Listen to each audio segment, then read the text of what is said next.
மலைப்படுகடாம்ல நம்ம இப்போ வந்து அவங்க அந்த கோட்டையினுடைய வாயில்ல என்னென்ன பொருள்கள் எல்லாம் குவிஞ்சிருக்கும் அப்படின்னு சொல்லிட்டு இருக்காரு அந்த கூத்தர். அந்த ஆற்றுப்படுத்தக்கூடிய கூத்தர்கிட்ட அவனுடைய வாயில்ல, கோட்டையினுடைய வாயில்ல இவ்வளவு பொருள்களை வந்து கொண்டு வந்து திரையாக வைத்திருப்பார்கள் அப்படின்னு ஒரு பெரிய லிஸ்ட் கொடுக்குறாரு, என்னென்னலாம் இருக்கும் அப்படின்னு சொல்லி. வந்து யானைகள் இருக்கும், யானையினுடைய கன்று இருக்கும், இது இருக்கும், அந்த மாதிரி நிறைய பொருள்களை வந்து பார்க்க முடியும் அப்படின்னு சொல்லியிருந்தாரு. திரும்ப அந்த கொஞ்சம் லிஸ்ட் வந்து நமக்கு அதிகமா நீளுது. இந்த நம்ம பார்த்தோம், காய் கொண்ட நுகம் மருள் நூரை நூரை நூரை கிழங்கு நூரை அதாவது மிகப்பெரிய நன்றாக காய்த்தது போன்ற பெரிய மேல வைத்து கொண்டு வர காவடி போல வைத்து கொண்டு வரக்கூடிய நூரை கிழங்கு. இன்னும் என்ன சொல்றாங்க, நூரை அப்படிங்கிறது வந்து மலங்கு அப்படிங்கிற ஒரு மீனினுடைய பெயரை சொல்லி அதுவா கூட இருக்கலாம் அப்படின்னு. இன்னும் உரை எழுதும் போது பின்னாடி உரை எழுதுறவங்க கொஞ்சம் அத மாத்தியும் எழுதுறாங்க. இதே போல முன்னாடி ஒரு வரி வந்தது. அந்த வரிக்கு வந்து எத்தனாவது வரின்னா இருங்க நான் சொல்றேன் அதை பார்த்து. அந்த இடத்துல வந்து கற்பூர மரம் அப்படின்னு ஒரு சொல்றாரு. அந்த பின்னாடி நான் திரும்பி பார்த்தேன். திரும்பி பார்க்கும்போது அந்த இடத்துல வந்து அவர் எழுதுற உரையில அது இருக்கு. எங்க இருக்குன்னு ஒரே நிமிஷம். இதுக்கு இந்த லிஸ்ட் எல்லாம் வந்தது இல்லையா, அந்த லிஸ்ட் வந்த இடத்துலதான் வந்து அது வந்தது. மணிகள் அப்படின்னு வந்தது. செம்மணிகள் அப்படிங்கிற மாதிரி ஒரு இடம் வந்தது. அந்த இடத்துல ஏதோ இங்கே இதுக்கு அடுத்ததுதான் நூறைக்கு அப்புறம் தான் பருவ பளிங்குதிர்த்த பல ஒரு திருமணி. நம்ம ஏற்கனவே பார்த்தோம், பெரிய பெரிய மணிகளை உடைத்தாது போல மணித்திரள்கள் அப்படின்னு. ஆனா இங்க நச்சினார்க்கினியர் உரையில வேற என்ன மாதிரி இருக்கு அப்படின்னா, பருவ பளிங்கு உதிர்த்த அப்படிங்கிற தனியாவும், பல்லொரு திருமணி அப்படிங்கிற தனியாவும் பொருள் எடுத்துக்கிறாரு. அப்படி பார்த்தா பளிங்கு உதிர்த்த அப்படின்னா கற்பூர மரம். ஆக்சுவலா கற்பூர மரம் வந்து இமயமலை சாரல்கள்லயும் சீனாலையும் தான் அதிகமா இருக்கு. அங்கிருந்துதான் இந்தியாவுக்கு வருது அப்படிங்கிற மாதிரி. இமயமலை சாரல் இந்தியாவுக்குள்ள இருக்கிறது, பட் அதிகமா அங்க மரம் வளர்ப்பு வந்து அது நேட்டிவாவே அது வந்து சீனத்துல இருந்து வர்றதுதான், இமயமலை சாரல்கிட்ட இருக்கிறதா அப்படின்னு தான் கேள்விப்பட்டிருக்கோம். கற்பூர மரம் இந்த சைடு சவுத் சைட்ல மலைகள்ல வளர்ந்ததா குறிப்புகள் இது வரைக்கும் இதுல பார்க்கல. ஈவன் தமிழும் தாவரம்ல எழுதுற வரைய கூட கிருஷ்ணமூர்த்தி கூட அப்படிதான் எழுதியிருக்காரு. கற்பூரம் வந்து இங்க நேட்டிவான மரம் கிடையாது அப்படிங்கிற மாதிரி எழுதியிருக்காரு. அப்போ இது வந்து ஆனா இங்க நச்சினார்க்கினியர் கற்பூர மரம் அப்படின்னு சொல்றாரு. ஆனா இங்க ஊட்டியில இருக்கோ, கற்பூர மரம் ஊட்டியில இருக்குன்னு நினைக்கிறேன். சாம்பிராணி மரம்னு சொல்லுவாங்க, சாம்பிராணி மரம்னு ஒண்ணு இருக்கு. ஊட்டி கற்பூர மரம்னு இருக்கு அப்படிங்கிற மாதிரி கேள்விப்பட்ட மாதிரி இருக்கு. நம்ம அப்புறமா அதை பார்க்கலாம். சோ அப்படி ஒரு 2 பொருளையும் அதுக்கு அவர் சொல்றாரு. அடுத்தது நம்ம ஏற்கனவே பார்த்துட்டோம், வளை உடைந்தன்ன வள்ளிதழ் காந்தல் பார்த்தோம். நாகம்னா புன்னை, புன்னை மரம், புன்னை மரங்களுடைய பூக்களையும் அதையும் கொண்டு வந்து கொடுத்திருக்காங்க. திலகம், நறுங்காழ் ஆரம், நறுங்காழ்னா நல்ல திண்ணிய வைரம் பாய்ந்த சந்தன மரத்தினுடைய கட்டைகள், கருங்கொடி மிளகின் காய்த்துணர் பசும் கறி. நல்லா நம்ம மிளகு கொடி பார்த்திருக்கலாம், பச்சையான காய்கள் அப்படியே கொத்து கொத்தா காய்ச்சி தொங்கும் அந்த கொடிகள்ல இருந்து. அந்த மிளகு கொடிகள் இருந்து இந்த காய்களை கொண்டு வந்து பசும் கறி, அதாவது பச்சையான மிளகு. கறினாலே அது வந்து மிளகுதான் குறிக்கும். அதனால பசுமையான மிளகு, பசு மிளகை கொண்டு வந்து கொடுத்திருக்காங்க. திருந்து அமை விளைந்த தேக்கட் தேரல், நன்றாக பதம் பார்த்து காய்ச்சி வடிக்கப்பட்ட கள். இங்க தேரல்னா கள், மது. கான் நிலை எருமை கழை பெய் தீம் தயிர். அப்போ அந்த காலத்துல தயிரை எதுல வந்து உரக்குத்தி வச்சிருப்பாங்க அப்படின்னா, மூங்கில் குழாயில எருமையினுடைய பாலை விட்டு அதுல மோரை ஊத்தி உரக்குத்தி அதுல வந்து நல்ல கெட்டியான தயிர் பண்ணுவாங்களாம். மூங்கில்ல தேரலும் பண்ணுவாங்க, மூங்கில் குழாய்கள்ல தயிரை ஊத்தி. அதான் இங்க சொல்றாரு, கான்நிலை எருமை கழை பெய் தீம் தயிர். கழையில மூங்கில் கழைகள்ல, அந்த மூங்கில் கழைகள்ல ஒரு பக்கத்துல அடியை மூடி இருக்கும், மேல் பக்கத்துல ஓப்பனா இருக்கும். அதை திறந்து அதுல ஊத்திட்டு அதை மேல வேற ஏதாவது மூடி போட்டு அதுல அதில் உரை குற்றிய கெட்டியான எருமை தயிர். பசும் தயிர் வந்து கொஞ்சம் தண்ணியா தான் இருக்கும், நீர்க்கதான் இருக்கும். தயிர்ல வந்து எருமை தயிர் தான் நல்ல கெட்டியா வரும், அதனால எருமை தயிரை குறிப்பிடுறாரு.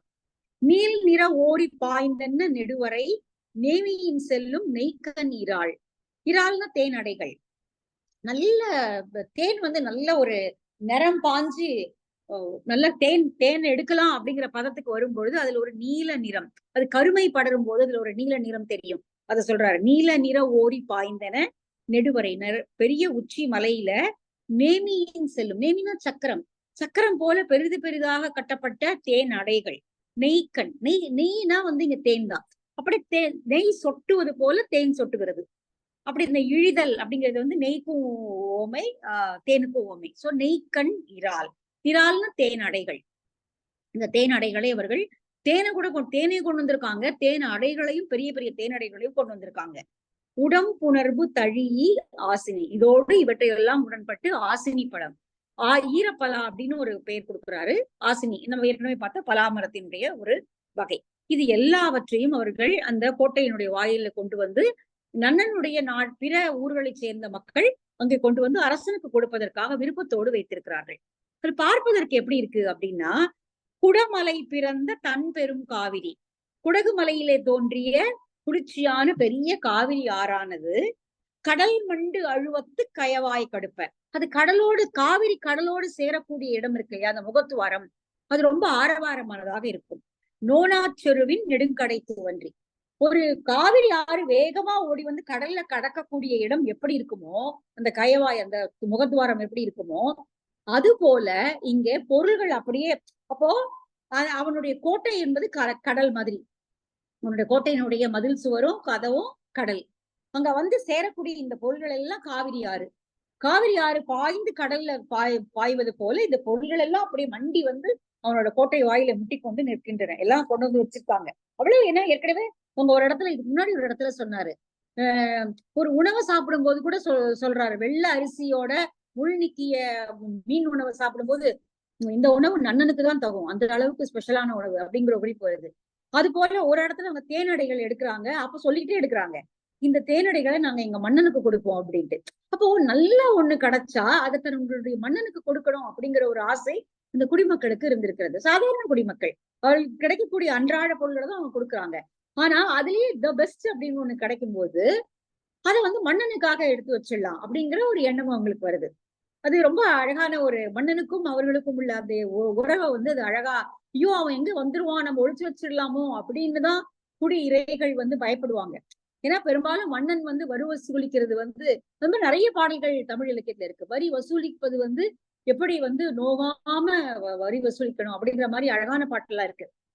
கொஞ்சம் கூட அதாவது எடுக்கிறதே தெரியக்கூடாது, அந்த அளவுக்கு அப்படி போல பூப்பறிக்கிறது போல வரி எடுக்கணுமா மக்கள்கிட்ட இருந்து அப்படிங்கிற மாதிரி எல்லாம் இருக்கு.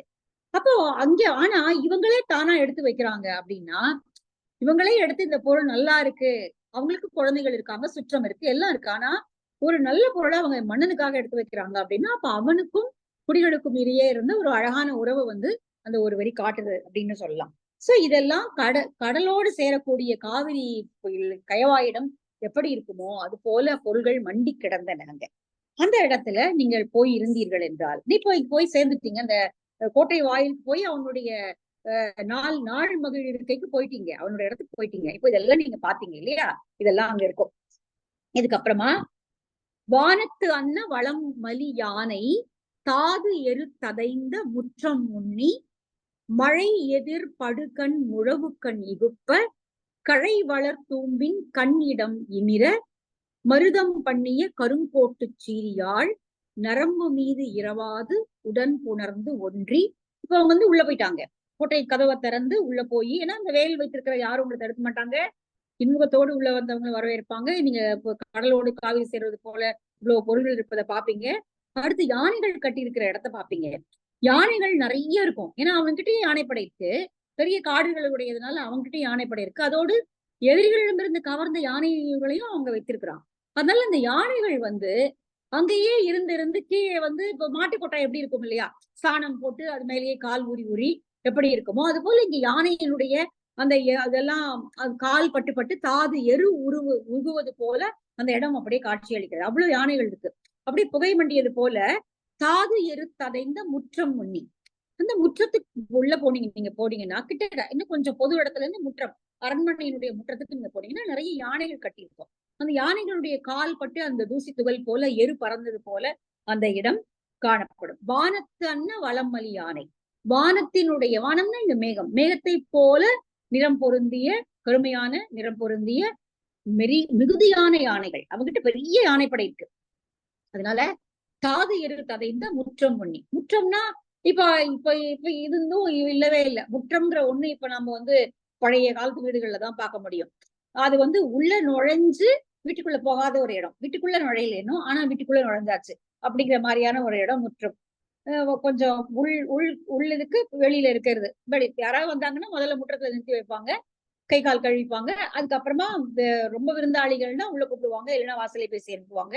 இப்ப இந்த முற்றங்கள்லாம் இன்னைக்கு வாய்ப்பே நமக்கு கிடையாது. அதுவும் நகரத்து வாழ்க்கையில முற்றத்தெல்லாம் நம்ம கற்பனை தான் பண்ணி பார்த்துக்கணும். அப்ப அந்த முற்றத்துல நீங்க போயிட்டு நின்னுட்டு மழை எதிர்படு கண் முழவு கண் இகுப்ப, மழை படுவது போல, மழை பெய்வது போல அந்த முழவினுடைய கண் முழங்க, மழை முழக்கத்துக்கு எதிர் முழக்கம், இடி முழங்கும் போது அதற்கு எதிர் முழக்கமாக முழங்கக்கூடிய முழவு, அதனுடைய சத்தத்திற்கு ஏற்ப களை வளர் தூம்பின் கண் இடம் இமிர. இவங்க வந்து அதை இசைக்க ஆரம்பிக்கிறாங்க. இவங்க கையில் இருக்கிற இசைக்கருவிகள் எல்லாம் எடுத்து இசைக்க ஆரம்பிக்கிறாங்க. களை களை வளர் தூம்பின் கண் இடம் இமிர. தூம்புனா இங்க பெருவங்கியம், அதனுடைய உள்துளை, அதாவது மூங்கிலுடைய உள்துளை போல பெருவங்கியமானது தன்னுடைய இசையை எழுப்ப, மருதம் பண்ணிய கருங்கோட்டு சீதியாள், கருமையான கோடு, அந்த உறுப்பு, அதனுடைய கோடுங்கிற உறுப்பு, யாழினுடைய உறுப்பு கருமையான நிறம் பொருந்தியது. அந்த சீர்மை பொருந்திய அந்த யாழிலே பண்ணை இசைத்து மருத பண்ணை பாடத் தொடங்கும் பொழுது நரம்பு மீது இரவாது உடம் உணர்ந்து ஒன்றி, இதெல்லாம் இந்த என்ன முறைப்படி பாட வேண்டுமோ அந்த முறைப்படி அந்த இசை கோர்ப்போடு சேர்த்து பாடக்கூடிய இசை தெரிந்த அந்த விரலி, கடவது அறிந்த இன்புறல் விரலியர். அந்த விரலியருக்கு தெரியும் எதை எதை முதல்ல பாடணும், எதை பிறகு பாடணும், யார முதல்ல வாழ்த்தி பாடணும் அப்படிங்கிற. கடவது அப்படின்னா கடமை, எப்படி அதை நடந்து கொள்ள, ஒரு இடத்துக்கு போய் பரிசல் வாங்க போனா எப்படி நடந்து கொள்ள வேண்டும் என்கிற அந்த கடமை உறவு அவங்களுக்கு உண்டு. அதனால கடவது அறிந்த அப்படிங்கிறார். கடவது அறிந்த இன்குரல் விரலியர், முதல்ல பெண்கள் தான் பாடுறாங்க. இன்குரல் விரலியர் தொன்று ஒழுகு மரபின் தம் இயல்பு வழாது. என்ன முறைப்படி அவங்க எங்க போனாலும் அவங்களுக்குன்னு ஒரு முறை இருக்குது. அந்த முறைப்படிதான் அவர்கள் பாடுவார்கள். தொன்று ஒழுகு மரபின், பழங்காலம் தொட்டு வரக்கூடிய அந்த மரபின்படி தம்முடைய இயல்பிலிருந்து வழாமல் அருந்திரல் கடவுள் பழிச்சிய பின்றல். முதல்ல அவர்கள் அருந்திரலை உடைய, பெரிய கருணையையும் வீரத்தையும் உடைய கடவுளை வாழ்த்தி முதல்ல பாடுறாங்க. இப்படி இவ்வளவு தூரம் கொண்டு வந்து தன்னை நிறுத்திய, இவனுடைய முற்றத்தில் வந்து நிறுத்திய கடவுளுக்கு நன்றி சொல்லும்படியாக முதலில் கடவுளை வாழ்த்தி பாடுகிறார்கள். அடுத்து பாடிய பின்னர் இங்க நன்னன் செய் நன்னனை வாழ்த்தி பாடப்போகிறார்கள். விருந்தின் பாணி கழிப்பி, புதுமையான இசை பாடல்களை பாடி அவர்கள் அவனை வாழ்த்துகிறார்கள். என்ன சொல்லி வாழ்த்துறாங்கிறத அடுத்து வரக்கூடிய 4-5 வரி. நீழ்மொழி குன்றா நல் இசை சென்றோர் உம்பல், இன்று இவன் செல்லாது உலகமொடு நிற்ப, இழைத்தெறிந்து உணரும் பெரியோர் மாய்ந்தன, கொடைக்கண் இருத்த செம்மலோய். அவனை வாழ்த்தி பாடுறாங்க. அதாவது நீழ்மொழி குன்றா, அதாவது இந்த உலகத்திலேயே இங்கேயே முடிந்து விடாமல், குன்றா நல்லிசை சென்றோர் உம்பல், வாய்மை குன்றாத நற்புகழோடு இங்கே வாழ்ந்து மறைந்தவர்களுடைய வழி தோன்றல். அதாவது அவருடைய முன்னோர்களும் அப்படிப்பட்டவர்கள் தான். நீள்மொழி குன்றா நல்லிசை சென்றோர், நீளமான புகழ்மொழிகளை உடையவர்களாக, நல்ல புகழை பெற்றவர்களாக இங்கு வாழ்ந்தார்கள் இல்லையா அவனுடைய முன்னோர்கள், அவர்களுடைய வழியில் தோன்றிய நன்னனே, இன்று இவன் செல்லாது உலகமுடன் இருப்ப. இன்னைக்கு இப்ப நீ இங்க வாழற, நீ போயிட்டேன்னா உன்னோட பேர் மறந்து போயிடும் அப்படிங்கிறது இல்லாம, இப்ப எவ்வளவு பேர் உலகத்துல தோன்றாங்க, எல்லாருடைய பேரும் நிலைச்சு நிக்கிறது கிடையாது, வந்தாங்க போயிடுறாங்க, அவ்வளவுதான். அப்போ அது போல இல்லாமல் இன்று இவன் செல்லாது, இங்கே நீ வாழ்ந்து முடிஞ்ச உடனே உன்னுடைய பெயர் போயிடாம உலகமோடு நிற்ப, இந்த உலகம் உள்ளவரை உன்னுடைய பெயர் நிற்கும்படியாக இடைத்தெறிந்து உணரும் பெரியோர் மாய்ந்தன. அப்படி வாழ்ந்தவர்கள் இருந்தார்கள், அந்த பெரியவர்களும் மாய்ந்து போனார்கள், எல்லாருடைய காலமும் முடிஞ்சு போச்சு.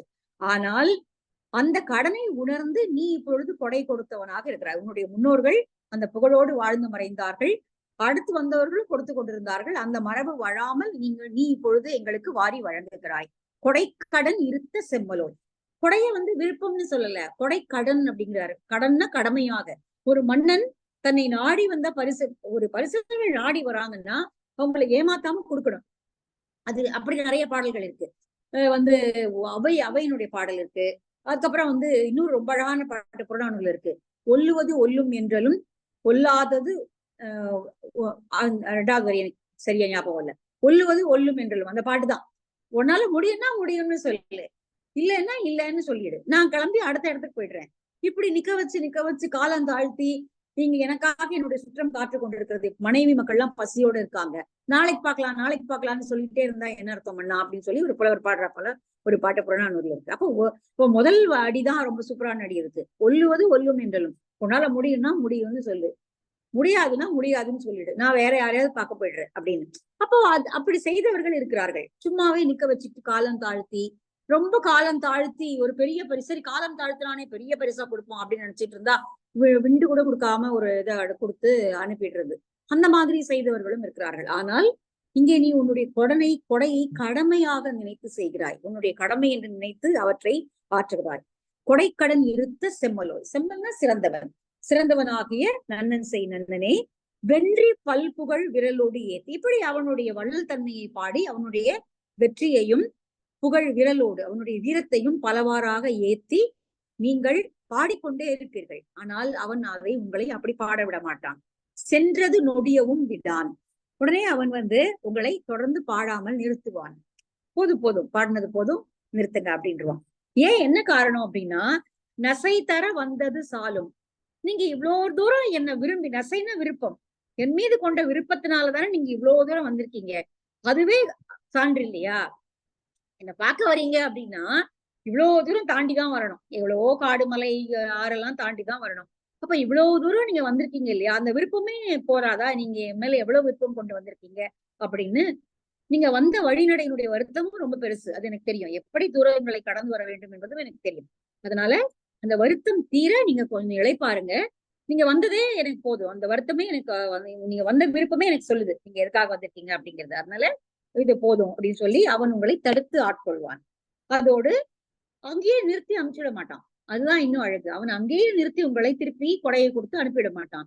தன்னுடைய அத்தாணி மண்டபத்துக்கு வரவழைப்பான். அதுதான் ஒரு மரியாதை. வீட்டுக்குள்ள மர வைத்து அவர்களுக்கு வரிசை செய்து அனுப்புவது. பொறுமுரண் எதிரிய வயவரோடு பொலிந்து திருநகர் முற்றம் அணுகல் வேண்டி கல்லன் ஒக்கல் நல்வலத்து இரி. கல்லன் ஒக்கல், ஒக்கல்னா அவனுடைய சுற்றம், அவனுடைய சுற்றத்தாரோடு அவன் வருவான். அது கல்லன் ஆரவாரம் எழுப்பக்கூடிய அவனுடைய சுற்றம், அவனுடைய வலப்பக்கம் அவனை சுற்றி வீட்டு இருக்கும்.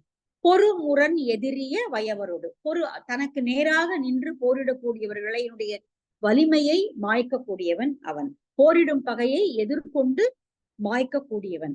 அந்த அளவுக்கு வீரம் பொருந்திய படைத்தலைவர்கள் அவனிடம் இருக்கிறார்கள். பொறுமுரண் எதிரிய வயவர், வயவர்னா இங்க படைத்தலைவர்கள், அவர்களோடு பொழிந்து. அவன் அப்படியே தனியா வரமாட்டான், படைத்தலைவர்கள் சூழ வருவான். திருநகர் முற்றம் அணுகல் வேண்டி. திருநகர், திருனா செல்வம், செல்வம் உரைகின்ற தன்னுடைய நகருக்கு, தன்னுடைய அரண்மனைக்குள்ள உங்களை வருவதற்கு அழைப்பான். கல்லன் ஒக்கல் நல்வலத்து இரி. அவனுடைய கல் என்று ஆரவாரத்தை செய்யக்கூடிய அரசவை சுற்றத்தார் அமர்ந்திருக்கக்கூடிய நல்லிடமாகிய அத்தாணி மண்டபத்துல வீற்றிருந்து உயர்ந்த கட்டில். அவன் எப்படி இருக்கிறான், இப்ப நன்னன் எப்படி இருப்பான், அந்த அவனுடைய நாள் மகிழ் இருக்கை எப்படி இருக்கும் அப்படிங்கிறத பரிசில் வாங்கிட்டு வந்த கூத்தறிங்க விவரிக்கிறார்.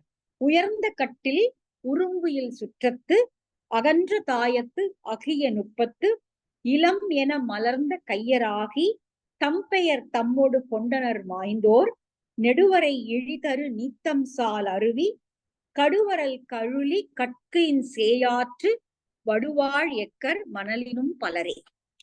அதாவது இது கொடுக்காதவர்களை பற்றி சொல்கிறது. கொடுக்காம போறவங்க இருக்காங்க இல்லையா, அது சொல்லுது. உயர்ந்த கட்டில், நல்ல உயர்ந்த அரசாணி கட்டில், கொடுமை இல்லாத அரசவை சுற்றம், உருவியல் சுற்றத்து, கொடுமை செய்யாத பகை. ஏன்னா மன்னனுக்கு பெரிய எதிரியே சுற்றம் தான், அவனுக்கு வெளியில இருந்து பகையே வேண்டாம், உள்ளுக்குள்ள இருக்கிற பகையே பெரும் பகை. ஆனால் அப்படி எதுவும் இல்லாத துன்பம் தராத சுற்றம். அகன்ற தாயத்து, அகன்ற நாடு, பெரிய நாடு இருக்கலாம் அவங்களுக்கு, இதெல்லாம் கொடுக்காதவங்களை பத்தி சொல்ற ஓமை. அகன்ற நாடு, ஆனாலும் அவர்களுக்கு சுருங்கிய அறிவு, அக்கிய நுட்பம். அக்குதல்னா சுருங்குதல், அக்குதல்னா சுருங்கி போகுது நுட்பத்து. ஆனா நுட்பமான அறிவு இல்ல, சுருக்கமான அறிவு, குறுகிய அறிவு, உணர்வு. இளம் என மலர்ந்த கையராகி. மலர்ந்த கை அப்படின்னா நம்ம ஏதோ மலர்ந்த கைன்னு நினைச்சுப்போம். மலர்ந்த இல்ல அப்படின்னு சொல்லும் போது கை நல்லா மலருது இல்லையா, அப்படியே அந்த டான்ஸ் ஆக்ஷன் மாதிரி தான். இல்லப்பா பா அப்படின்னு சொல்லும் போது கை அப்படியே மலர்ந்து, இளம் என மலர்ந்த கையராகி. அதை குடுக்கறதுக்கு தான் கூம்பும் கை இல்லையா, கையில இருந்து எடுத்து இப்படி வாரி எடுத்து இப்படி கொடுக்கணும்னா கை கூம்பும். ஆனா இல்லைன்னு சொல்லும் போது கை மலரும், மனசு ஆனா கூம்பி போச்சு. இளம் என மலர்ந்த கையராகி தம்பெயர் தம்மோடு கொண்டனர் வாய்ந்தோர். தன் பேரை தன்னோட கூட்டிட்டு போயிட்டான். அவன் இந்த உலகத்துல நிறுத்திட்டு போனாதானே அவனுக்கு புகழ் இருக்கும். அதனால அவன் தன் பேரை தன்னோடய எடுத்துட்டு போயிட்டான். அவனோட பேர் இங்க இல்ல, அவன் வாழ்ந்தாங்கிறது யாருக்குமே தெரியாது. அவன் தன்னோட பேரை தன்னோட எடுத்துட்டு போயிட்டான். இது ரொம்ப கிண்டலா இருக்கு. தம் பெயர் தம்மோடு கொண்டனர் மாய்ந்தோர். தம் பெயரை தன்னோடே எடுத்துக்கொண்டு போய் மாய்ந்து விட்டவர்கள் எப்படிப்பட்டவங்க இந்த உலகத்துல அப்படின்னா, அவர்கள் எண்ணிக்கையில் அடங்காதவர்கள். நெடுவரை இழிதரு நீத்தம் சால் அருவி. மேல மலை மேல இருந்து உச்சியிலிருந்து கீழே விழுகிறது இல்லையா அருவி, ஆரவாரத்தோடு ஒலிக்கின்ற அருவி. கடுவரல் கழுலி கட்கின் சேராறு.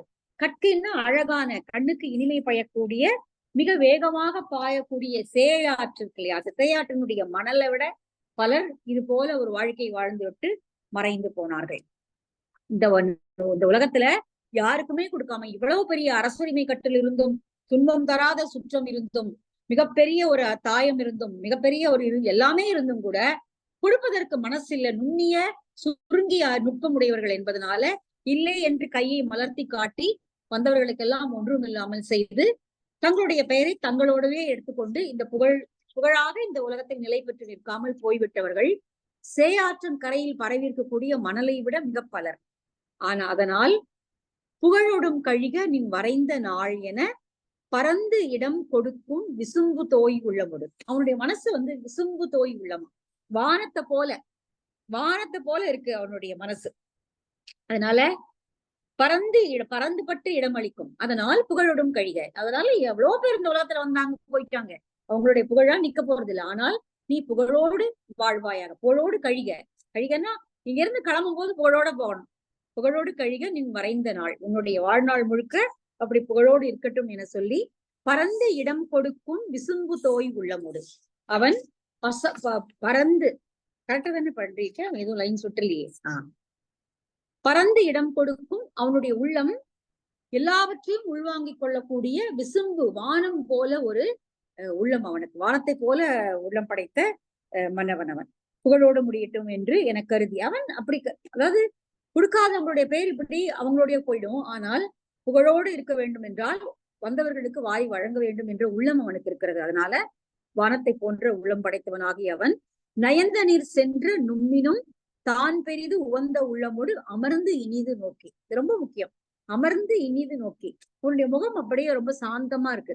அமர்ந்து இனிது நோக்கி, முன்னாடியே ஒரு வார்த்தையை பார்த்தோம், ரொம்ப இனிமையா அவங்கள பாக்குறான். எதுக்கு வந்துட்டீங்களா வாங்க அப்படின்லாம் இல்ல, அமர்ந்து இனிது அவர்களை பார்த்து மிக மகிழ்ச்சியோடு அவர்களை பார்த்து அவன் உவந்த உள்ளமோடு மகிழ்ந்த உள்ளமோடு அவர்களை பார்த்து முதல்ல உங்களை பார்த்த உடனே அவனுக்கு தெரிஞ்சிடும் நீங்க எந்த மாதிரியான ஒரு நிலைமையில வந்திருக்கீங்க அப்படின்னா, ரொம்ப தூரம் தாண்டி வந்திருக்காங்க, ஒண்ணுமே இல்லாதவங்க, ஏதாவது கொடுத்தாதான் அடுத்த நாள் வாழ்க்கையே தொடங்க போகுது உங்களுக்கு அப்படின்னும் போது அவங்க என்ன மாதிரி ஆடை அணிஞ்சிருப்பாங்க அது நம்மளாலே ஊகிக்க முடியுது. அப்போ அவன் இழை மருங்கு அறியா நுழை நூற் கலிங்கம், நெய்ததே தெரியாமல் அப்படி ஒரு இறுக்கமாக நுண்மையாக நெய்யப்பட்ட ஆடை, கலிங்கம்னு ஆடை. முதல்ல இழை மருங்கு அறியா நுழை நூற் கலிங்கம், அப்படி நூலால் கோர்க்கப்பட்டதா என்பதே தெரியாத அளவிற்கு நுட்பமாகதாக செய்யப்பட்ட நல்ல ஆடைகளை உங்களுக்கு அவன் முதல்ல வழங்குவான். எள்ளறு சிறப்பின் வெள்ளரை கொளியி முடுவல் தந்த பை நினத்தடியோடு நெடு வெண்ணெல்லின் அரிசி முட்டாது தலைநாளன்ன புகழோடு வழி சிறந்து பல நாள் நிற்பினும் பெருகுவீர். நீங்க எவ்வளவு நாள் இருந்தாலும் அதே இன்பத்தோடுதான் உங்களை உபசரிப்பான். ஆனால் எள்ளறு சிறப்பின் பிறரால் ஏளனம் செய்ய முடியாத அளவிற்கு மிக மிக உயர்ந்த நல்ல ஆடையை வெள்ளரை கொழி உங்களுடைய இடுப்பில் சுற்றி கொள்ளுமாறு அந்த ஆடைகளை முதலில் அவன் உங்களுக்கு வழங்குவான்.